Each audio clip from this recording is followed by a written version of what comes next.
support naman po. Reactors ko ng Kalingap. Thank you po, Oreda TV. Maraming salamat po. Si Oreda TV, okay din po sa akin.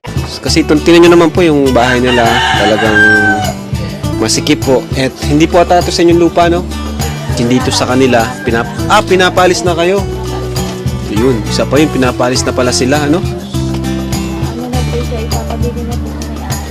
Papabili na doon ng may-ari ito. So, private property pala po ito. Wala talaga silang pupuntahan. So, timing pala yung pag nakilala tayo ni Carla, no? Nakilala natin sila, Carla.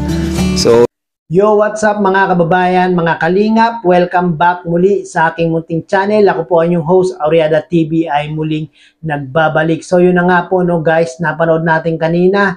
Mismong nanay ni Carla ang nagsabi, ang nagtapat kay Kalingap Rab na pinapalis na nga po sila sa kanilang tinitirhang bahay ngayon. No? Dahil nga po, hindi po nila sariling lupa iyon. Napakahirap talaga mga kababayan, mga kalingap. No? Pag wala kang sariling lupa, wala kang sariling bahay, anytime ay maaari kang paalisin, anytime ay maaari kang palayasin. No? At yan nga po yung nangyayari dito kala Carla at sa kanyang pamilya. No? Sana naman po yung may-ari ng lupa na tinitirhan nila Carla ay makapag-antay pa, no? Unting panahon pa, no? Hanggang mapagawa ni Kalingap Rab ng magandang bahay itong sila Carla. No? At timing na timing naman si Kalingap Rab, mga kababayan, mga kalingap, na makilala niya si Carla at ang kanyang pamilya. No? Dahil nga po itong si Kalingap Rab, yung problema nila Carla ay yun nga po yung kanyang talagang tinutulungan at nililingap, no?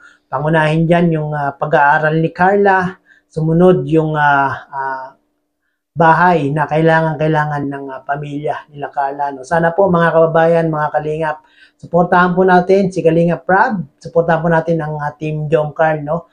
Yung panonood po natin sa Team Jom Carl at sa mga vlogs ni Kalingap Rab ay malaking tulong po ito mga kababayan, mga kalingap. No? Lalong-lalo na sa pag-aaral ng mga Kalingap Angels at sa pagpapabahay sa mga Kalingap Angels, lalong-lalo na dito sa pamilya nila Carla. No? Ito namang Team Jom Carl, mga kababayan, mga kalingap, ito po ay pampa-good vibes lang, pagbibigay entertainment at pagpapasaya sa mga taong nalulungkot, lalong-lalo na sa ating mga kababayang mga OFW dyan, no? Yung mga naboboring, yung mga talagang nalulungkot. Ito tamang-tama po ang Team Jom Carl, mga kababayan, mga kalingap, para kayo po ay mapasaya at maibsan kahit papano ang inyong mga kalungkutan, ang inyong mga pagka-homesick sa inyong minamahal sa Pilipinas. No? At sa mga hindi po nakasubscribe kay Kalingap Rab, Kuya Bal Santos Matubang, Ate Edna Vlogs, i-subscribe po natin sila, mga kababayan,